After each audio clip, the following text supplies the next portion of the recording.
நாங்கள் எங்கள் படத்தோடைய பிரச்சனையை பற்றி பேசலாம் அப்படின்னு வந்தோம். அதுக்கு முன்னாடி நிக்கில் சார் அவருடைய பிரச்சனையை சொல்லிட்டாரு. 20 நாளுக்கு முன்னாடியே நான் புக் பண்ணிட்டேன்.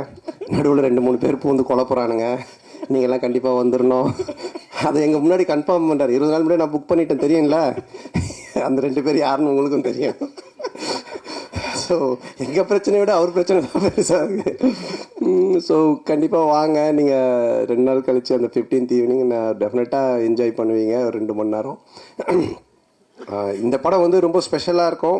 என்னென்னா என்னுடைய படங்கள் நான் வந்து காமெடினா பண்ணும்பொழுது ஆர்யா எனக்கு ஃபோன் பண்ணி, எப்போயுமே நாங்கள் ரெகுலராக பேசிக்கிட்டே இருப்போம். ஆர்யா வந்துட்டு, ஏன் மச்சான் நீ காமெடி பண்ணும்பொழுது ஒரு ஜாலியாக இருப்ப, பயங்கரமாக நல்லா பண்ணுவியே, ஏன் இப்போ ஹீரோவானதுக்கப்புறம் பயங்கர அந்த ஃப்ளோ இல்லையே அப்படின்னு கேட்டால், இல்லை மச்சான் நிறைய கமிட்மெண்ட்டு, நிறைய விஷயங்கள், இந்த படம் பண்ணுறது, அடுத்த படத்துக்கு ஒன்று இது பண்ணுறது, இதுக்கு நடுவில் யாராவது ஒருத்தர் அட்வான்ஸ் எடுத்துகிட்டு வந்துடுறாங்க, அது கதை கூட சரியாக கேட்க முடியாமல் டக்குன்னு ஏதோ ஒரு கமிட்மெண்ட் ஆயிரும் அப்படின்னு. அப்போ ஆர்யா சொன்னது, இந்த படத்தில் நீ ஃபுல்லாக க்ரியேட்டிவிட்டியில் இறங்கி வேலை செய், உன்னோடைய பிரச்சனை எல்லாத்தையும் நான் பார்த்துக்கிறேன், உன்னோடைய ப்ராப்ளம் எல்லாத்தையும் நான் சால்வ் பண்ணுறேன், நீ ஒன்லி வேலை செய்ய வேண்டியது இந்த 1 இயர் இந்த படம் மட்டும்தான் அப்படின்னா, அது எனக்கு ஒரு மிகப்பெரிய ஒரு பலமாக இருந்தது. ஸோ நீங்கள் இந்த படத்தில் மறுபடியும் என்ன ஒரு நல்ல ஒரு கதை, திரைக்கதை, காமெடி, என்னுடைய ஆக்டிங், இது எல்லாமே வந்துட்டு நிச்சயமாக உங்களை வந்துட்டு திருப்திப்படுத்தும் நான் நம்புகிறேன். மே 16 தியேட்டரில் போய் பாருங்கள். அதே மாதிரி ஆனந்தை நான் சொல்லுவேன், தமிழ் உலகின் கிறிஸ்டோஃபர் நோலன் அப்படின்னு சொல்லுவேன். ஏன்னா ஆனந்த் பண்ணுற கதை வந்துட்டு ஒரு லைனில் இருக்கவே இருக்காது. ஹாரர் ஜானர்னால் ஹாரருக்குள்ளவே இருக்காது. டிடி ரிட்டர்ன்ஸ் நீங்கள் பார்த்தீங்கன்னா ஏற்கனவே நான் சொன்னேன், அது மாதிரி அதில் வந்து கேம் இருக்கும், அதில் ஒரு காசு காணாமல் போயிடும், அதில் ஒரு த்ரில்லர் இருக்கும், அதுக்கப்புறம் பார்த்தீங்கன்னா ஹாரருக்குள்ளே ஒரு அட்வென்ச்சர் இருக்கும். ஸோ இப்படி எல்லா லேயரையுமே வச்சு, ஆனால் ரொம்ப அழகாக ரொம்ப ஈஸியாக பண்ணுவான்.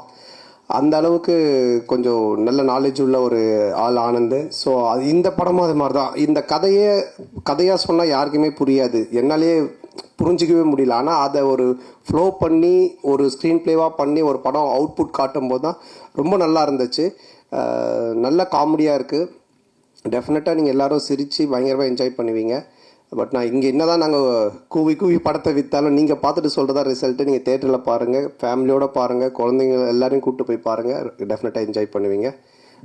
கண்டிப்பாக நம்ம மே 15th ஈவினிங் இங்கே ப்ரிவியூவில் மீட் பண்ணுவோம். தேங்க்யூ. நன்றி. தேங்க்யூ. எல்லாருக்கும் வணக்கம். ரொம்ப சந்தோஷமாக இருக்கும் உங்களெலாம் இன்றைக்கி மீட் பண்ணுறது திரும்ப இன்னும் 1 வீக்குள்ளேயே.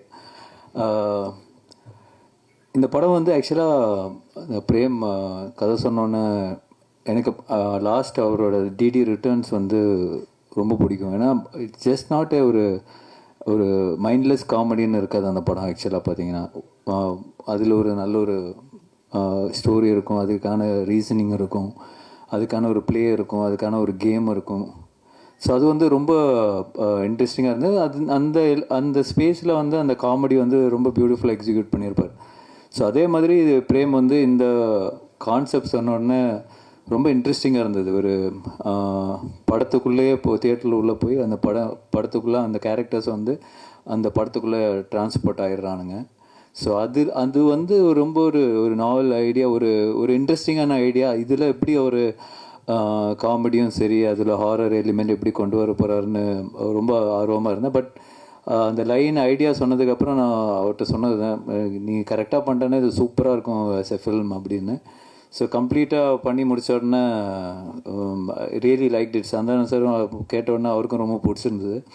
So that's why beyond budget எல்லாமே வந்து அதெல்லாம் பார்க்காம இந்த படம் எடுத்தால், இந்த குவாலிட்டியில் எடுத்தால், இந்த லொக்கேஷன்ஸ் எல்லாம் யூஸ் பண்ணி எடுத்தால் மட்டும்தான் இதோட 100% ஒரு எக்ஸ்பீரியன்ஸ் பண்ண முடியும்னு அப்பயே முடிவு பண்ணிட்டோம். ஸோ கண்டிப்பாக சந்தானம் சாரோட அவரோட சப்போர்ட் இல்லாமல் இது பண்ணியிருக்க முடியாது.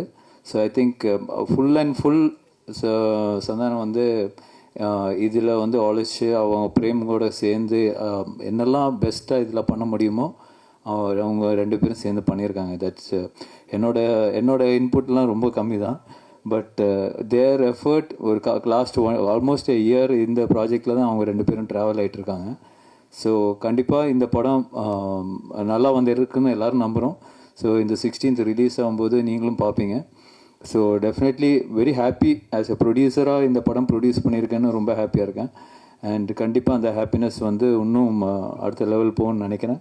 டெஃபினெட்லி இது மிகப்பெரிய சக்ஸஸ் ஆனால் இதோட நெக்ஸ்ட் லெவல் 2 கண்டிப்பாக சேர்ந்து பண்ணுவோம். So definitely so looking forward to it. Very positive about this project, அதுதான் நான் சொல்லுவேன். So thank you so much. பத்திரிகை மற்றும் ஊடக நண்பர்களுக்கு வணக்கம். கேக்குதா? ஓகே. ஒரு குறள் ஒன்று சொல்லணும் இந்த இடத்துக்கு. முகநக நட்பது நட்பல்ல, நெஞ்சத்து அகநக நட்பது நட்பு. அந்த குறளுக்கு பொருத்தமாக ஒரு 2 பேர் செலக்ட் பண்ணணும்னு சொன்னால் அது ஆர்யா சாரும் சந்தானம் சாரும் தான். ஏன்னா அவங்களோட பாண்டிங் வந்து அப்படி ஒரு பாண்டிங்கு. எனக்கு இவ்வளோ பெரிய ப்ராஜெக்ட் கிடைச்சதுக்கு காரணமே அவங்களோட அந்த நட்பு தான். அப்போ நான் சந்தானம் சார்கிட்ட சொன்னேன், எனக்கு இவ்வளோ பெரிய ஆப்பர்ச்சுனிட்டி கொடுத்துருக்கீங்க முதலாளி, நான் கண்டிப்பாக இதை பயங்கர ஹார்ட் ஒர்க் பண்ணி இந்த படத்தை சக்ஸஸ் பண்ணி அந்த சக்ஸஸ் மீட்டில் உங்கள் 2 பேருக்கு ஒரு செலவு வைப்பேன் அப்படின்னு சொன்னேன். படமும் நான் கேட்ட மாதிரி எல்லாமே ப்ரொடக்ஷன் லெவலில் ஆர்யா சார் கொடுத்தாங்க.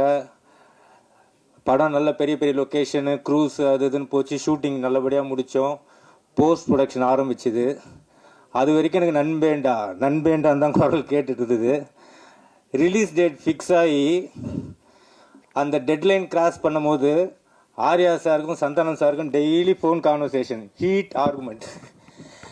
அப்போ தான் சந்தானம் சார் எனக்கு ஃபோன் பண்ணி சொன்னார், நீ செலவு வைக்கலனா கூட பரவாயில்ல, எங்கள் ஃப்ரெண்ட்ஷிப்புக்கு உழ வச்சிடாத, ஆர்யா கேட்குற டைமில் அந்த அவுட்டை கொடுத்து தொலைடா அப்படின்னாரு. எப்படியோ கஷ்டப்பட்டு ஃபைனல் அவுட்டு சூப்பராக எடுத்து ஆர்யா சைட்டை கொடுத்தாச்சு. சார் கியூபுக்கு போயிடுச்சு சார். ஏன்னா இந்த படம் வந்து ஒரு யூஸ்வலான ஹாரர் மூவி கிடையாது. இதுக்குள்ளே ஒரு ஃபேண்டஸியான ஒரு வேர்ல்டு இருக்குது. இதோட போஸ்ட் ப்ரொடக்ஷன் ஒர்க் ரொம்ப டஃப்பு. ஆக்சுவலாக இதுக்கு பெரிய சப்போர்ட் பண்ணது விஎஃப்எக்ஸ் டீம், லார்வன் சரிகர சுதன் சாருக்கு இந்த இடத்துல தேங்க்ஸ் சொல்லிக்கிறேன். அப்புறம் அவங்க டீம் செல்வா, செந்தில், மகேந்தர், நிறைய பேர் இருக்காங்க அதில், சுந்தர், அதுக்கப்புறம் ரஞ்சித், இந்த மாதிரி நிறைய பேர் டே அண்ட் நைட் இந்த படத்துக்காக ஒர்க் பண்ணாங்க. மெயினாக என்னோடய அசோசியேட் தனேஷ்க்கு இந்த இடத்துல மெயினாக தேங்க்ஸ் பண்ணிக்கிறேன். ஏன்னா அவன் சிங்கிள் ஆளாக இந்த படத்தோட போஸ்ட் ப்ரொடக்ஷன் ஒர்க் என் கூட இருந்து பயங்கர ஹார்ட் ஒர்க் பண்ணான்.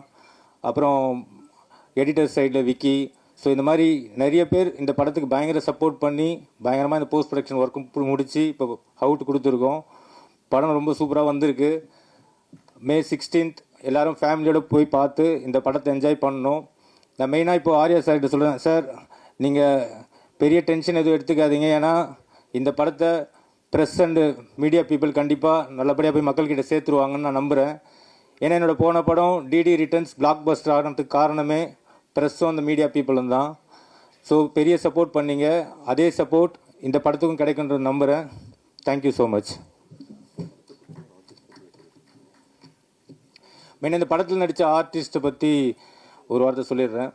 2 பெரிய லிஜெண்ட் டேரக்டர்ஸ் பண்ணியிருக்காங்க, Selvaraghavan sir and Gautham Menon sir. ரொம்ப சப்போர்ட்டிவாக எங்கள் ஸ்கிரிப்டுக்கு நாங்கள் என்ன சொல்கிறோமோ அதை பக்காவாக பண்ணி கொடுத்தாங்க. அதுக்கப்புறம் கஸ்தூரி மேடம், நிழல்குருவை சார், அப்புறம் எங்களோட ஹீரோயின் கீதிகா, யாஷிகா ஆனந்த், இவங்க எல்லாருக்கும் நான் ரொம்ப தேங்க் பண்ணுறேன். அப்புறம் எங்களோட காமெடியன்ஸ் மாறன் அண்ட் கிங்ஸ்லி, இன்னும் நிறைய பேர் இந்த படத்துக்காக ரொம்ப பெரிய லெவலில் ஒர்க் பண்ணியிருக்காங்க. அது இல்லாமல் டெக்னீஷியன்ஸ் தீபக் குமார், எங்களோட ரெகுலராக எங்களோட மூவிஸில் அவர் தான் கேமராமேனாக இருப்பார். இந்த படத்துக்கு அவரும் மிகப்பெரிய சப்போர்ட் பண்ணியிருக்காரு. ஆர்ட் டைரக்டர் மோகன், அப்புறம் editor Bharath, stunt master Silva, Hari Dinesh, இது மாதிரி எனக்கு நிறைய பெரிய பெரிய டெக்னீஷியன்ஸ் இந்த படத்துக்குள்ளே ஒர்க் பண்ணி இந்த படத்தை இன்னும் பெரிய லெவலில் கொண்டு வந்திருக்காங்க. May 16th கண்டிப்பாக குடும்பத்தோடையும் குழந்தைங்களோடையும் வந்து பார்த்து இந்த படத்தை என்ஜாய் பண்ணுங்கள். இது ஒரு சம்மர் ட்ரீட்டாக இருக்கும். இது டேர் டெவில் நெக்ஸ்ட் லெவல் சொல்கிறது, டெவில்ஸ் டபுள் நெக்ஸ்ட் லெவல் சொல்கிறத விட Santhanam sir next level, Santa's next level. கண்டிப்பாக பார்த்து என்ஜாய் பண்ணுங்கள். Thank you so much. அதாவது இந்த படத்தில் எங்களை மாதிரி யூடியூப் ரிவ்யூவர்ஸை சாட்டையால் அடிக்கிறீங்களா, சப்போர்ட் பண்ணுறீங்களா? அது ரெண்டுமே இருக்குது. அதாவது வந்துட்டு 2 பேருக்குமே ஈக்குவலாக தான் ஆனந்த் பண்ணியிருக்காங்க. ஆக்சுவலாக வந்துட்டு ஒரு ரிவ்யூவர்னால் எப்படி இருக்கணும் அப்படின்றதும் இந்த படத்தில் இருக்குது. அதே மாதிரி ஆஸ் ஏ ஒரு ப்ரொடியூசர் டிரெக்டர்னால் அவங்க எப்படி இருக்கணும் அப்படின்றதும் இதில் இருக்குது. ரெண்டுமே இருக்குது இதில். கண்டிப்பாக ஒரு பட்சமாக இந்த படம் இருக்கவே இருக்காது. டைரக்டர் சார், கொஞ்சம் கூட மனசாட்சியே இல்லாமல் ஜோதிகா சூர்யா பாட்டை வந்து எப்படி டைரக்டர் யாஷிகா ஆனந்த் வச்சு எடுத்தீங்க? எங்கே மேடம் இருக்கீங்க? இல்லை மேம், அவங்க யார் தெரியும்ல, பத்திரிகை உலகின் நயன்தாரா. Hello ma'am. மேம் இது வந்து ஜிவிஎம் சார் ஆல்ரெடி இன்டர்வியூவில் சொல்லியிருக்காங்க. எங்களுக்கு எங்கள் படத்தோட ப்ரீ ரிலீஸ் ஃபங்க்ஷன் முன்னாடி அவர் வேற ஒரு இன்டர்வியூவில் கூட சொல்லியிருக்காங்க. ஆக்சுவலாக ரொம்ப என்ஜாய் பண்ணி பண்ணார். இது வந்து ஸ்க்ரீன் பிளேக்குள்ளே ஒரு சீக்வன்ஸ். இது ஆக்சுவலாக இது வெறும் காமெடிக்காக மட்டும் எடுக்கல, இது ஸ்க்ரீன் பிளேவாகவே இது தேவைப்படுது. ஸோ நாங்களே கொஞ்சம் ஹெசிடேட் பண்ணி தான் சார்கிட்ட கேட்டோம். பட் அவர் ரொம்ப ஸ்போர்ட்டிவாக இது பண்ணி தான் அவன் நல்லா இருக்கு இது அப்படின்னு சொல்லி பண்ணார். நீங்கள் தேட்டரில் பாருங்கள், பார்த்தீங்கன்னா உங்களுக்கு எதுக்காக பண்ணுன்றது ரிவீல் ஆகும் கண்டிப்பாக. Sir, congratulations.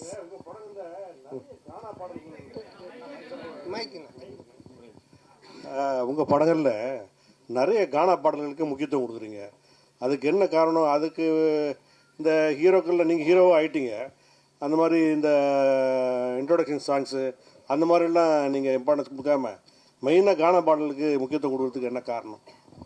இல்லை தம்பி டைரக்டரும் அதுக்கு ஒரு முக்கிய காரணம். இவர் வந்து ராயபுரம், ஆனால் சொந்த ஊர் திருநெல்வேலி. அதனால தான் பைல்வான் ரங்கநாதன் நடிக்க வச்சிருக்கான் படத்தில், அவங்க ஊருக்காரங்க அப்படின்னு சொல்லிட்டு. ஸோ அது மாதிரி அவங்க ராயபுரம். ஸோ இதுக்கு முன்னாடி நான் பண்ண கானா படம் பார்த்தீங்கன்னா ஜான்சன், அவன் வந்துட்டு வியாசார்பாடி. ஸோ இவங்க எல்லாருமே இன்புட்ஸ் கொடுக்கறதா, என்னோட இன்புட்ஸ்னு கிடையாது. ஸோ அவங்க என்ன சொல்கிறாங்களோ அதை நம்ம கேட்டு பண்ணுறது தானே. அந்த பாரிஸ் அதுதான் அதில் கூட ஃபுல்லாக கானா பாடம். ஆமாம், அந்த டைரக்டர் வந்துட்டு வியாசார்பாடி. ஸோ இவர் ராயபுரம். இன்னும் நான் வந்துட்டு இது மின்ட்டு தாண்டவே இல்லை. சந்தானம் சார் ஒரு நிமிஷம். மணி சார் எப்போதுமே எல்லாருமே நிறைய வசூல் வரணும், திருப்பதியிலவே வந்து நம்ம வந்து சாமி கும்பிடணும் அப்படிம்பாங்க. இந்த படத்தில் நீங்கள் திருப்பதி கோவிந்தாவை கிண்டல் பண்ணியிருக்கீங்கன்னு சேலத்தில் வந்து நிறைய வக்கீல்கள் வந்து புகார் கொடுத்துருக்காங்க. அந்த கோவிந்தா கோவிந்தா பாட்டு வந்து உண்மையிலே கடவுளை கிண்டல் பண்ணியிருக்குதா? அவங்களுக்கு என்ன பதில்? அதானே, இல்லை அது வந்து கிண்டல் கிடையாது. அதாவது நிறைய பேர் நிறைய விஷயங்கள் சொல்லுவாங்க, ஓகேங்களா. இப்போ பார்க்குறவங்க எல்லாரும் அவங்களோட சஜஷன் சொல்லுவாங்க, இது சரியில்லை, அது மாற்றணும், இது பண்ணணுன்ட்டு. பட் அது எல்லாத்தையும் நம்ம எடுத்துக்க முடியாது, அப்படி வாழவும் முடியாது. கோர்ட் என்ன சொல்லுது, அப்புறம் சென்சார் சர்டிஃபிகேட், அவங்க சில ரூல்ஸ் அண்ட் ரெகுலேஷன்ஸ் வச்சுருக்காங்க. அவங்க சொல்கிறது மட்டும்தான் தமிழ் சினிமாவில் பண்ண முடியும். ஒரு கோர்ட் சொல்கிறதா நம்ம செய்ய முடியும். போகிறவங்க வரவங்க சொல்கிறதெல்லாம் நம்ம கேட்டு எதுவும் செய்ய முடியாது. ஆமாம், சென்சாரில் வந்து அவங்க பார்த்துட்டு என்ன கரெக்ஷனாக சொல்லியிருக்காங்க, அதையும் நாங்கள் பண்ணியிருக்கோம். ஸோ அதனால் கரெக்டான ஒரு விஷயம்னா அது ஒன்று சட்டம் கோர்ட், இல்லைன்னா சினிமாவுக்கு சென்சார். இதை தவிர ஒரு போகிறவங்க வரவங்கலாம் சொல்கிறாங்க, நம்ம என்ன பண்ண முடியும், அது அவங்களுடைய கருத்து. சந்தானம். ஆமாம், அதில் நீங்கள் இப்போ பார்த்தீங்க அந்த பாட்டில் வந்துட்டு அந்த பாட்டு வரும், நடுவில் இவனோட கேரக்டரை பற்றி வரும். ஆனால் இதுக்கும் அந்த பாட்டுக்கும் சம்மந்தம் இருக்காது. இப்போ நம்ம பெருமாளை பற்றியோ இல்லை கோவிந்தாவை பற்றியோ நம்ம கிண்டலாக பண்ணி தான் சொல்லலாம். அது எனக்கு வந்து நான் வந்து திருப்பதிக்கு போய் இப்போ இந்த ரிலீஸ் பண்ணி கூட நாங்கள் போகிறோம். நாங்கள் வந்து வருஷம் எல்லா படத்துக்குமே நானும் ஆனந்தம் கீழே இருந்து மேலே நடந்தே போவோம். இப்போ இந்த தடவையும் போகிறோம். நான் பெருமாளுடைய பக்தர், எனக்கு பெருமாள் ரிலீஸ் பண்ணி நான் போய் வேண்டிப்பேன். அவருடைய பாட்டு ஃபஸ்ட்டு வரணுன்றது என்னுடைய ஒரு ஆசையாக இருந்துச்சு. அதை தான் நம்ம வச்சுருக்கோமே தவிர. ரெண்டாவது உங்களுக்கு தெரியும், நான் வந்துட்டு கடவுள் நம்பிக்கை உடையவன். இன்றைக்கி டிஷர்ட் கரு போட்டுக்கிறனால கேட்குறீங்களா? ஸோ அதனால் நான் வந்து கடவுளை கிண்டல் பண்ணியோ கடவுள் இது பண்ணலாம் இது பண்ணவே மாட்டேன். அது உங்கள் எல்லாருக்குமே தெரிஞ்ச விஷயம். அதனால் அது வந்து என்னுடைய மன திருப்திக்காக வச்சது, அதுவும் சரியான முறையில் இருக்குது. சந்தானம் சார் சார் சந்தானம், நீங்கள் தமிழ் படைப்பாளி, பாட்டாளி, நல்ல தமிழ் பேர் வச்சிருக்கலாமே. இதுக்கான ஆக்சுவலாக வந்துட்டு இது தில்லுக்கு துட்டு 1லேருந்து ஆரம்பித்த சீக்வல்னு. இது தில்லுக்கு துட்டு 1, தில்லுக்கு துட்டு 2, அதுக்கப்புறம் டிடி ரிட்டர்ன்ஸ். ஸோ இப்படி எல்லாமே அதில் வந்ததுனால அதனுடைய சாயல் இருந்தால் ஈஸியாக ஆடியன்ஸ் கொஞ்சம் ரீச் ஆகும் அப்படின்றதுக்காக தானே தவிர, இல்லைன்னா நீங்கள் சொன்ன மாதிரி இப்போ நம்ம நல்ல ஒரு தமிழ் பேர் இதுக்கப்புறம் வைக்கலாங்க. சந்தானம் சார், இங்கே உங்களுக்கு சொல்லுங்க. இப்போ ஒரு வாரமா வந்து எல்லையில் வந்து பதற்றம் இருக்கு, எதிர்பாராத பல நிகழ்வுகள் நடந்திருக்கு. இந்த நிகழ்வுகளால சில படங்கள் ரிலீஸ் ஆன படங்களை வந்து நிறுத்திட்டு புஷ் டேட்ஸ் ஆல்சோ. பலர் வந்து ரிலீஸ் பண்ணலான்றதை வந்து புஷ் பண்ணுறதுக்கான முயற்சி எடுத்திருக்காங்க. உங்களுக்கு அந்த மாதிரி ஏதாவது அன்சர்டனிட்டிஸ் இருந்ததா? போன வாரம் ஏதாவது மாற்றுதல் பிளான் பண்ணியிருந்தீங்களா? என்ன? ஆமாம், நிச்சயமாக இருந்துச்சு. அது நான் ப்ரொடியூசர் ஆர்யாட்டையும் நான் வந்து டிஸ்கஸ் பண்ணோம், ஆர்யாவும் பேசிகிட்டு இருந்தாங்க. ஆனால் அதுக்கப்புறம் அது நல்ல முறையில் கடவுள் அருளால் சுமூகமாக அது இப்போ முடிஞ்சு, ட்ரம்ப் அந்த ஒரு ட்வீட் பண்ணதுக்கு அப்புறமா அவர் சொன்னதுக்கு அப்புறமா இப்போ சால்வ் ஆனதுனால சரி ஓகே அகைன் நம்ம வந்துட்டு ப்ரொசீட் பண்ணலாம் அப்படின்ற ஸ்டெப் தான் எடுத்திருக்கோம். மேபி பதட்டமாக இருக்குது, இன்னும் மோசமாக போயிட்டுருக்குன்னா நிச்சயமாக நாங்களும் அதை இது எல்லாத்தையுமே ஸ்டாப் பண்ணலான்னு அவர்கிட்டே சொன்னோம். நிக்கில் முருகன்கிட்டே நாங்கள் என்ன சொன்னோம்னா, இல்லை சார் நம்ம ப்ரெஸ் இதெல்லாம் ஸ்டாப் பண்ணிடலாமல் இன்னும். அப்புறம் மார்னிங் அந்த ஒரு நியூஸ் பார்த்துட்டு தான் அதுக்கப்புறம் சரி நம்ம ப்ரொசீட் பண்ணலான்னு பண்ணோம். அதான் கேளுங்க விடுங்க சொல்லுங்கள். அந்த மிலிட்ரி வீரர்களுக்கு நன்றி தெரிவிக்கிற விதமாக தான் 2 பேரும் மிலிட்ரி கெட்டப்ல வந்திருக்கீங்களா? அவர் எவ்வளவு காமெடியா ஜாலியா கேட்கிறாரு. இல்ல ஆக்சுவலா வந்து அவர் அந்த படம் அந்த மாதிரி அது என்னன்னு தெரியல எனக்கு, அவர் வச்சிட்டு இருக்காரு. நான் இந்த படத்தோட கண்டினியூஷனுக்காக அந்த மாதிரி கட் பண்ணியிருக்கேன். சார் கேமியோ ரோல் யாரும் பண்றீங்களா? இல்லை இப்போதைக்கு அந்த ஐடியா இல்லை, அப்படியே இருந்தாலும் இப்போ சொல்ல மாட்டோம் இல்லைங்களா. இல்ல இந்த படத்துல யாரும் இருக்காங்களா? இந்த படத்தில் அதான் அது இப்போ சொல்ல முடியாது அப்படியே இருந்தாலும், ஏன்னா படத்தில் ஒரு சர்ப்ரைஸ் எலமெண்ட்டாக தானே அது இருக்கும். ஆனால் அப்படின்னு எதுவும் இல்லை, அப்படி இருந்தாலும் சொல்ல மாட்டோம். டைரக்டர் சார், டைரக்டர் சார், இன்னொரு பைக் கொடுமா. போஸ்டரில் ஹீரோயினையும் கஸ்தூரி மேடத்தையும் காணாம என்ன காரணம்? இன்னைக்கு இது நிறைய போஸ்டர் டிசைன்ஸ் பண்ணோம் சார். ஸோ இதில் இன்னைக்கு 15th வந்துடும் சார் கஸ்தூரி மேடம் போஸ்டர். அவரு பிரச்சனை அவருக்கு. டைரக்டர் அண்ட் சந்தானம் சார், இந்த படத்தில் வந்து பார்த்தீங்கன்னா போகிற போக்கில் நெல்சன் சாரையும் கலாச்சிட்டாரு, அப்படியே காக்கா காக்கா அந்த இது சீனியும் எடுத்திருக்கீங்க. ஸோ இது ரெண்டுமே ஒத்துக்கிட்டாங்களா? அதே போல் இந்த படம் முடிஞ்ச உடனே சந்தானம் சார் இந்த படத்துக்கு ரிவ்யூ பண்ணுவாரா?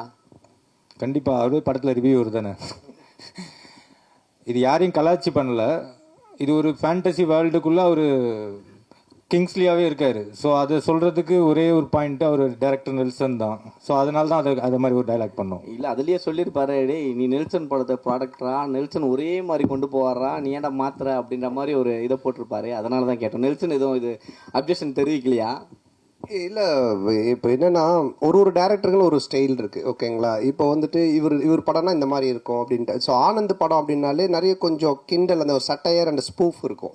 சில படத்தோடைய ரெஃபரன்ஸை வச்சு அவர் கிண்டல் அடிப்பார். அப்புறம் சில பேரோட கேரக்டர்ஸ் வச்சு பண்ணுவார். ஆனால் அது எல்லாமே ஒரு ஃப்ரெண்ட்ஷிப்பில் எல்லோரும் தெரிஞ்சவங்க, அவங்கக்கிட்ட எந்த ஒரு பாதிப்பும் வராதுன்னு தெரிகிறது மட்டும்தான் பண்ணுவோம். இல்லைன்னா அது பண்ணுறது கிடையாது. இப்போ நாங்கள் ஜாலியாக பேசிப்போம், ஆனால் இவர்கிட்ட பேசினா அது செட் ஆகாதுன்னா அதை நாங்கள் அவங்கள தொட மாட்டோம். சார், இப்போ நீங்கள் பார்க்கிங் காசு கோவிந்தா, டிக்கெட் காசு கோவிந்தான்னு சொல்லிட்டு ஒரு விஷயம் சொல்கிறீங்க. லேட்டஸ்ட்டாக ஒரு 2 மாதத்துக்கு முன்னாடி பார்த்தீங்கன்னா தேட்டரை விட்டு வெளியே வரும்போது பார்க்கிங் காசு வேஸ்ட்டு, பாப்கார்ன் காசு வேஸ்ட்டுன்னு சொல்லியிருக்கீங்க. எந்த படத்தை மென்ஷன் பண்ணி சொல்லியிருக்கீங்களா? இல்லை எந்த படத்தையும் மென்ஷன் பண்ணல. ஆடியன்ஸு மக்கள் டெய்லி என்ன பேசுகிறாங்க, டே டு டே அவங்க என்ன கரண்ட் சுச்சுவேஷனில் இருக்காங்கன்றதை பார்த்துட்டு அதை எடுத்து நம்ம படத்தில் வைக்கிறோம். எப்பவுமே படம் அதுதானே, என்ன நடக்குதோ அதை நம்ம எடுத்து அது சினிமாவாக காட்டும்போது நல்ல ரீச் கிடைக்கும். ஆர்யா ப்ரொடியூசர் நல்ல சம்பளம் கரெக்டாக கொடுத்துட்டாரா? ஆர்யா கிட்ட கேட்குறீங்களா? சந்தானம் சாருக்கு சம்பளம் கேட்டது கொடுத்துட்டாரா? நான் கேட்டதை விட அதிகமாகவே கொடுத்துட்டாரு. அதாவது வந்துட்டு என்ன சொல்கிறது, அதான் நான் சொன்னேன் இல்லைங்களா, நாட் ஓன்லி இந்த படத்தோடைய சம்பளன்றது இல்லாமல் என்னுடைய என்ன உனக்கு தேவை, எங்கேயும் போய் டக்குன்னு ஒரு அட்வான்ஸ் எடுத்துகிட்டு வராங்கன்னு சொல்லிட்டு கை நீட்டாத, எங்கேயும் வாங்காத, நீ வந்து 1 year ஃப்ரீயாக வேலை செய்யினாங்க. அதான் நான் சொன்னேன், வீட்டை விட இடிச்சாங்க, புது வீடே இப்போ கட்டியிருக்கேன். எல்லாம் காரணம் ஆர்யா பவன் தான். சார் இந்த படத்தில் ஆனால் சந்தானம் இந்த படத்தில் பார்த்தீங்கன்னா கவுண்டமணி சார் தான் ஒரு படங்கள்லாம் பார்த்தீங்கன்னா பேர் வைப்பார், கொயகா கச்சா மூஞ்சி, அனில் மூஞ்சி, அந்த மாதிரிலாம். ஸோ நீங்கள் வந்து நிறைய பேருக்கு இப்போ இந்த படத்துலேயே பார்த்தீங்கன்னா கெளுத்தி, கெண்டை, குறவ மீன் அந்த மாதிரிலாம் வச்சுருக்கீங்க. ஸோ இது எப்படி உங்களுக்கு மாட்டுதா ஜிலேபி மூஞ்சிலாம் வந்து? இல்லையே, நான் இதில் யாருக்கும் பேர் வைக்கலையே. பாட்டு எழுதும் போது அந்த கெளுத்தி என்ன அது அவருடைய பேரே கெளுத்தி தான். ஒரிஜினல் நேமே கெளுத்தி, ஒரிஜினல் பேரே கெளுத்தி தான். எனக்கு கெளுத்தி இல்லை, நாங்கள் வைக்கல, அவங்க ஒரிஜினல் பேரே அதுதான். சார், உங்களுக்கு சூர்யா ஜோதிகா பாட்டு எடுக்கும்போது கௌதம் மேனன் வந்து என்ன சொன்னாருன்னா, அவர் படத்தையே ரீக்ரியேட் பண்ணியிருக்காரு. அதுவும் நீங்கள் தான் சொல்லணும், கிண்டல் பண்ணி நீங்கள் ரொம்ப எடுத்துருக்க மாதிரி எடுத்துருக்கு. அது யாஷிகா ஆனந்த் கூட ஸ்லோ மோஷனில் கூட விட்டு அவர் ஒத்துக்கிட்டாரா இப்படி? இல்லைண்ணா, இப்போது அதான் நான் சொல்கிறேன், இப்போ நீங்கள் பார்க்குறது ஒரு ட்ரெய்லர் இந்த டீசர்லாம் என்னென்னா உங்களுக்கு படத்தை பார்க்கக்கூடிய ஒரு ஆர்வத்தை தூண்டுறதுக்காக நாங்கள் துண்டாக கட் பண்ணி வைப்போம்.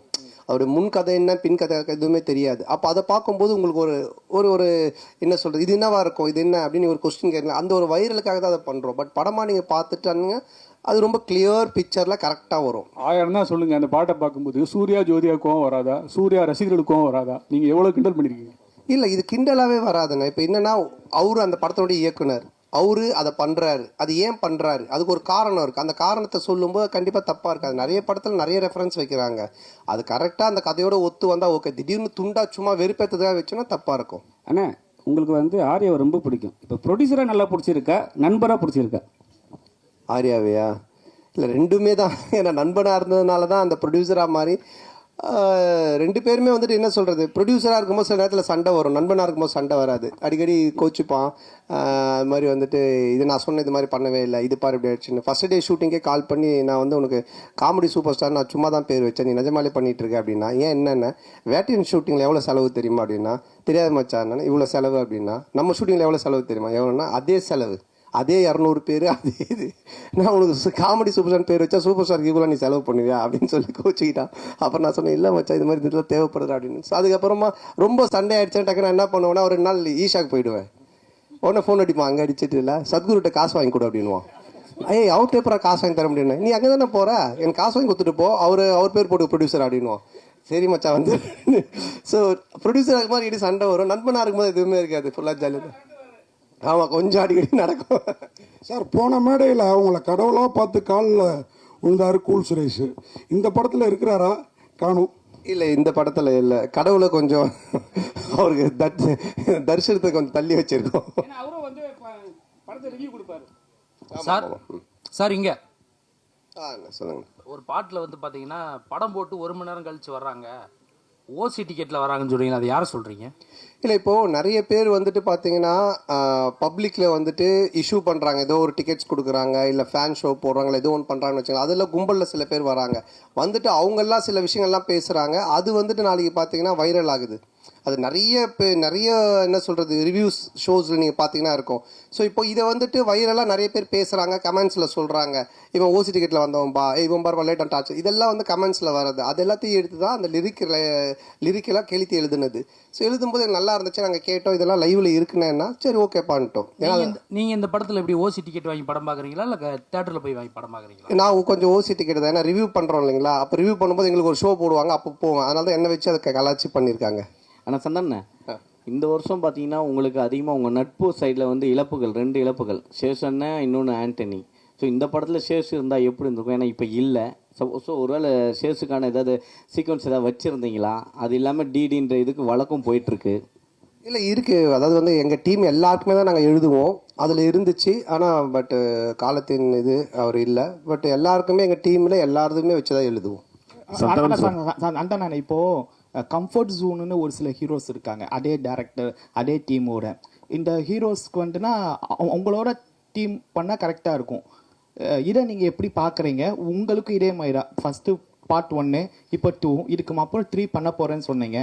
ஸோ இதை தாண்டி நீங்கள் சண்டானமாக ஒரு ஆக்டராக, இப்போவும் ஆக்டராக இதை தாண்டி ஒரு லெவலுக்கு வர வாய்ப்பு இருக்கா? இல்லை இப்போ என்னென்னா படம் பார்த்தீங்கன்னா ஃபஸ்ட்டு மாதிரிலாம் ஒரு படம் பண்ணோம் டக்குன்னு இன்னொரு கதை அப்படின்லாம் கிடையாது. ஏன்னா இன்றைக்கி ஓப்பன் மீடியாவாகி போச்சு. ஓடிடி பிளாட்ஃபார்ம் வந்தோடனே ஹாலிவுட் படத்துலேருந்து எல்லா படங்களுமே ஆடியன்ஸ் எல்லாத்தையுமே பார்க்குறாங்க. ஸோ ஒரு டைரக்டரோடு ட்ராவல் பண்ணி ஒன்று சிங்க் ஆகி ஒன்று வந்து செட் ஆகிறதுக்கு மினிமம் ஒரு 2-3 படம் ஆகுது. அதனால தான் டக்கு மாற்றி போக முடியல. ஏன்னா என்னுடைய சிங்க் அவருக்கு தெரியணும், அவருடைய சிங்க் எனக்கு தெரியணும். அதுக்காக தான் அது மாதிரி ட்ராவல் பண்ணுறமே தவிர மற்றபடி. சந்தனம் சார் இங்கே தான் திருப்பி ரைட் ஹியர். உங்களுடைய நட்பு வந்து சிம்புவோட வந்து எல்லாருக்கும் தெரிஞ்ச விஷயம். அண்ட் அவர் வந்து ஒரு ரிக்வெஸ்ட் வச்சுருக்காரு உங்ககிட்ட, நீங்கள் மறுபடியும் காமெடியனாகவும் படம் வந்து நடிக்கணும் அப்படின்ட்டு.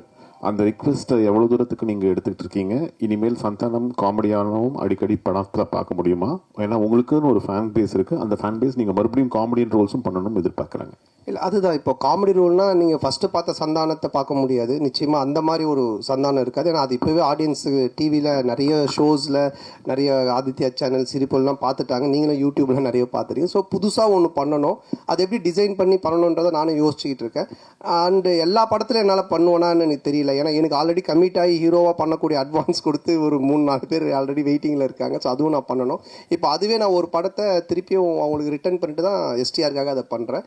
அவருக்கு அதை என்ன மாதிரி பண்ண முடியுன்றதை நான் இப்போ டிசைன் பண்ணிகிட்டு இருக்கோம். அதுக்கப்புறம் ஆர்யாவோட ஒரு கமிட்மெண்ட் இருக்குது. நான் வடக்குப்பட்டி ராமசாமிலே சொன்னேன் ஆர்யாவோட நான் பண்ணோம் அப்படின்ட்டு. ஸோ அந்த கமிட்மெண்ட்டும் போயிட்டுருக்கு. ஸோ அதுக்கும் பேசிகிட்டு இருந்தோம். பட் இவன் எப்போ பண்ணுவான்னு தெரியல. இவங்கிட்ட அப்படின்னா ஆர்யா கியூபுக்கே 1 week ஆச்சு தான் அனுப்புனா அப்படின்னு சொன்னேன். ஸோ ஆனந்தம் ஒரு லைன் ஒன்று எழுதியிருக்கான் எங்கள் 2 பேரை வச்சு. அதில் ஒரு கேரக்டர் ஒன்று பண்ணலான் இருக்கோம். ஸோ பண்ணுவேன் கண்டிப்பாக. ஆனால் நிறைய பண்ணுவேனான்னு தெரியாது, பழசை பண்ண மாட்டேன் நிச்சயமா. ஆனால் இந்த கொஸ்டினோட தொடர்ச்சி தான் இது. சிம்பு சார் சொன்னார், தமிழ் சினிமாவில் காமெடி நடிகர்கள் குறைஞ்சிட்டாங்க, காமெடியும் கம்மியாகிடுச்சுன்னு சொல்கிறாங்க. அது எப்படி நீங்கள் பார்க்குறீங்க? அவர் சொன்னதுக்கு என்ன வந்து பார்க்குறீங்க, நான் எப்படி சொல்கிறேன்? இல்லை, ஏன்னா அவர் உங்களை வச்சு தான் சொன்னார். நீங்களாம் வந்து ஆக்டர் ஆகி போயிட்டீங்க, ஹீரோ ஆகி போயிட்டீங்க. ஸோ வந்து தமிழ் சினிமாவில் காமெடி கம்மியாகிடுச்சுன்னு சொன்னார். இல்லை, என்கிட்ட அவர் பர்சனலாக சொல்ல வாங்க, பப்ளிக்காக எல்லார்கிட்டையும் சொன்னார். அப்போ நீங்கள் நடிக்க வாங்கன்னு கூப்பிட்டா நான் அதுக்கு எஸ்ன்னு சொன்னேன். அதை நான் எப்படி சொல்ல முடியும்? ஆரியா சார், சார்பட்டா பயங்கர ஹிட்டு, பிளாக் பஸ்டர், செகண்டும் வரப்போகுதுன்றாங்க. அதில் நீங்கள் இருக்கீங்களா, இல்லை அடுத்த படத்துக்கு ப்ரொடியூசராக காலத்தில் இறங்க போகிறீங்களா சந்தானம் சார் வச்சு? இல்லை, இப்போ சார்பட்டா வந்து ஆகஸ்ட்லேருந்து ஷூட்டிங், இப்போ பார்ட் 2. இப்போ வந்து வேட்டுவம் ரஞ்சித் சார் அந்த படம் ஷூட்டிங் போயிட்டுருக்கு. ஸோ கண்டிப்பாக அது ஆகஸ்ட்லேருந்து பார்ட் 2 ஸ்டார்ட் பண்ணுறோம். சார் நீங்கள் ப்ரொடியூஸ் பண்ணதுக்கப்புறம் சந்தானம் சார் நீங்கள் சொன்ன மாதிரி கேட்க ஆரம்பிச்சாரா இல்லை அவர் சொல்கிறது நீங்கள் கேட்க ஆரம்பிச்சிங்களா? ஏன்னா பாட்லேயே சொல்லியிருப்பாரு. இந்த படம் பொறுத்த வரைக்கும் என்ன, ப்ரொடியூசர்னு பேர் தான், பண்ணதெல்லாம் இவர் தான். ஏன்னா அதான் சொன்னல, ஃபஸ்ட் டே ஷூட்டிங் போய் அந்த செலவு லிஸ்ட் எடுத்து பார்த்தேன். டேய், உண்மையான கப்பலில் ஷூட் பண்ணாலும் இவ்வளோ செலவாகுதுடா அப்படின்னு சொன்னேன். பட் நான் அதாவது சொன்ன மாதிரி இந்த படம் அப்படி எடுத்திருந்தா தான், இப்போ நீங்கள் அந்த குவாலிட்டியாக எடுத்திருந்தா தான் அது அதோட அவுட்புட்டு அது தேவைப்படுது. பட் அது வந்து எவ்வளோ பெஸ்ட்டாக, எவ்வளோ எஃபிஷியண்ட்டாக ப்ரொடக்ஷன் சைட்லேருந்து எவ்வளோ கம்மியாக நம்ம பண்ண முடியுமோ, அது வந்து கம்மியான வேஸ்டேஜ் இல்லாமல் எங்களால் எங்களோட எக்ஸ்பீரியன்ஸ் டீமை வச்சு அது மேக்ஸிமம் வேஸ்டேஜ் கட் பண்ணி அது பெஸ்ட்டாக பண்ண முடிய அளவுக்கு பண்ணியிருக்கோம். பட் எதுவுமே நான் கண்ட்ரோல் பண்ணது, நான் ஒன்றே ஒன்று தான் அவர்கிட்ட சொன்னேன், எது தேவையோ பண்ணு, கண்டிப்பாக பண்ணாமல் இருக்காத. ஸோ அப்படி தான் இது பண்ணது. பட் ஃபுல்லாக பண்ணது அவர் தான். சந்தானம் சார், நீங்கள் காமெடி வெளிப்படத்தில் பண்ண மாட்டேன் அப்படின்னீங்க. சிம்புவோட நட்புக்காக இப்போ காமெடி போடுவீங்க. அதுமாரி பழைய ப்ரெஸ் மீட்டில் சொன்னீங்க, நான் வந்து அரசியல் பக்கமே போக மாட்டேன் அப்படின்னு. இப்போ அவங்க நண்பர் உதயநிதி சார் வந்து பார்த்தாவா எனக்கு ஹெல்ப் பண்ணு அப்படின்னு அடுத்த மே மாதம் கூப்பிட்டாருன்னா சிம்பு மாதிரி அந்த கொள்கையை மாற்றி ஏதாவது பிரச்சாரத்துக்காவது போகிறதுக்கு ஐடியா இருக்கா? சரி, அரசியலை பொறுத்த வரைக்கும் சார், யார் கூப்பிட்டாலும் யார் இது பண்ணாலுமே ஒரு விஷயம் தான் நான் வந்து தெளிவாக சொல்கிறது என்னென்னா, நீங்கள் உழைச்சா உங்களுக்கு சாப்பாடு, நான் உழைச்சா எனக்கு சாப்பாடு, இதை தவிர வேறு எதுவுமே கிடையாது. பட் நட்பு ரீதியாக சில விஷயங்கள் இருக்குது, இதெல்லாம் பண்ண முடியும், இதெல்லாம் பண்ண முடியாது. இப்போ நான் சிம்பு சார் எஸ்டிஆரில் என்ன கூப்பிட்டாலும் இப்போ அவர் வந்து சந்தானத்துக்கு கம்ஃபர்டபுளாக என்ன காமெடி பண்ண முடியும், அவருக்கு என்ன செய்ய முடியும் கேரக்டரா அப்படின்ற அந்த ஃப்ரீடம் எனக்கு கொடுத்துருக்காரு. அதையே அதையே பண்ணணும் அப்படின்னு அவர் என்ன ஃபோர்ஸ் பண்ணல, இல்லை அந்த மாதிரி ஒன்று சொல்லலை. அது மாதிரி உதய் சார் கூப்பிட்டாலும் அதுக்குன்னு சில எனக்கு இந்த கம்ஃபர்டபுள் ஓகே, இதை நான் பண்ண முடியும், நான் வந்து சொல்ல முடியும், இதெல்லாம் எனக்கு ஓகேனா நான் நிச்சயமாக போய் பண்ணுவேன். சார் சந்தானம் சார், அடுத்த வாரம் பார்த்தீங்கன்னா நீங்கள் நடித்த படம், சூரி நடித்த படம், யோகி பாபு நடித்த படம், உங்களுக்குள்ளாரே ஒரு போட்டி வந்துடுச்சு. அது எப்படி பார்க்க? ஏன் மற்ற இன்னொருத்தர் விட்டுட்டிங்களே, டாம் க்ரூஸ், மிஷன் இம்பாசிபிள், அவரையும் சேர்த்துக்குங்க. ஏன் அவர் ஹாலிவுட்டுங்களை விட்டுட்டீங்க? அப்புறம் ஃபைனல் டெஸ்டினேஷன், அந்த ஹீரோ பேர் என்ன, ஹீரோயின் பேர் என்ன, பேர் தெரியல, அவங்கள சேர்த்துங்க. 5 பேர். நான் தமிழ்நாட்டை விட்டு தான், அதனால தெரியல. ஸோ அதனால் எல்லாரையும் சேர்த்துங்க, மொத்தமாக எல்லோரும் காம்படிஷன்னால எத்தனை படம் வந்தாலும் ஓடும் சார், நல்லா இருந்துச்சுன்னா. சார் ஆர்யா சார், நீங்கள் இதில் ப்ரொடியூசராக மட்டும் ரோல் பண்ணுறீங்களா, இல்லை ஏதாவது ஒரு சின்ன கேமியோ ரோல்? இல்லை சார், ஒன்லி ப்ரொடியூசர் ரோல் மட்டும்தான். ஆனால் சந்தானண்ணே, என்னதான் படம் கஷ்டப்பட்டு எடுத்தாலும் ரிவ்யூவர் வந்துட்டு முதல் நாளே கிளியும் கிழிச்சு தொங்க விடுவாங்க. இதை எப்படி பார்க்குறீங்க? ஏன்னா ரொம்ப கஷ்டப்பட்டு தான் எடுக்கிறோம் எல்லாருமே. ஸோ ஏதாவது மிஸ்டேக் வரும். இல்லை, அதை பார்க்கறத விட உங்கள் 2 பேர் தான் நான் பார்க்குறேன். மாற்றி ஏதாவது ஒரு பிரச்சனை பண்ணுன்ட்டு இந்த அன்னிக்கேள்வி இப்போ இந்த அன்னிக்கேள்வி 2 பேர் பண்ணுறத நான் நல்லா பார்த்துக்கிட்டு இருக்கேன்.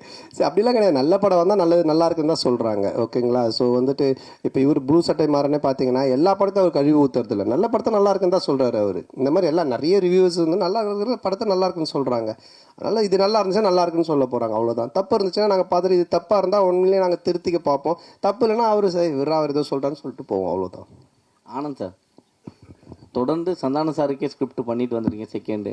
அடுத்ததும் சந்தான சாருக்கே தான் லைன் சொல்லியிருக்கீங்கன்னு சொல்கிறாங்க. அடுத்து வெளியே வரதுக்கான வாய்ப்பு இருக்குமா? வேறு ஹீரோக்களுக்கு பண்ணுறதுக்கான வாய்ப்புகள்? இல்லை, கண்டிப்பாக பண்ணணும். அப்படி தான், அதுதான் ஃபஸ்ட்டு ஆர்யா சார் வச்சு ஒரு ரிஹர்சல் பார்க்கலாம். இல்லை, ஆர்யா சாருக்கு சொன்னாங்க முன்னாடியே, லைன் இருந்தால் சொல்லு, ரெடி பண்ணி சொல்லு அப்படின்னாங்க. ஸோ கண்டிப்பாக இது முடிஞ்சோன்னா அடுத்து சாருக்கு தான். சந்தானம் சார், இந்த படத்தில் கஸ்தூரிக்கு வந்து நீங்கள் பையனாக நடிக்கீங்க, அவங்க அம்மாவா நடிக்காங்கன்னு ஒரே பேச்சாக இருக்குது. அது எப்படி யோசிச்சு பார்த்தீங்க? கஸ்தூரி அம்மாவா? செட்டில் நீங்கள் அம்மா அம்மா அப்படின்னு கூப்பிடும்போது அவங்க ஃபீலிங் எப்படி இருந்தது? கஸ்தூரி மேடம் சார் கேட்க சொன்னாரா? நான் கேட்டால் வந்து ஏதாவது சொல்கிறாங்க, நீ கேளு.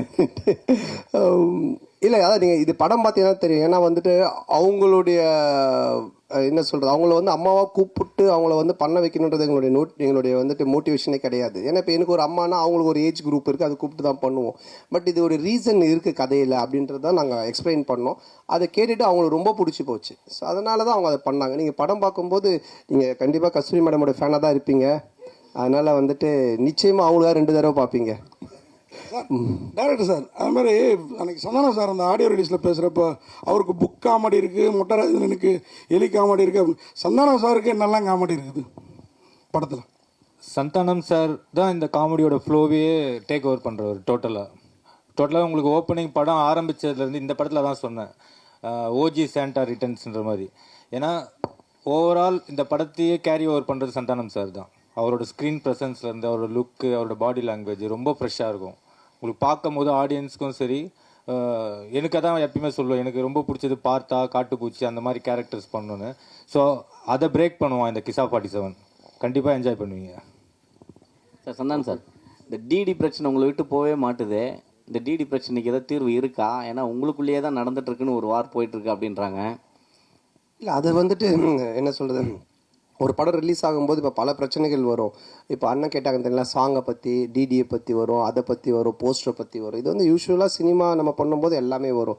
பட் ஒன்றே ஒன்று தான், எதுவுமே சட்ட ரீதியாக கோர்ட் மூலமாக ஒரு விஷயம் ஆனால் மட்டும்தான் அது பிரச்சனை. இல்லைன்னா மற்றெல்லாம் சும்மா வாய் பேச்சு. இப்போ நீங்கள் கூட 10 வார்த்தை கேட்கலாம். ஏன்னா நீங்களும் பிளாக் டிஷர்ட், நானும் பிளாக் டிஷர்ட், எது என்ன மாதிரி போட்டுவீங்க கூட கேட்கலாம். பார்த்தீங்களா, கைட்டிட்டு வெறும் உடம்போட எப்போ முடியும் நீங்கள் வீட்டுக்கு? ஸோ அந்த மாதிரி தான் அது. சட்ட ரீதியாக என்னவோ அதுக்கு பதிலாக ஆன்சர் சொல்ல முடியும்.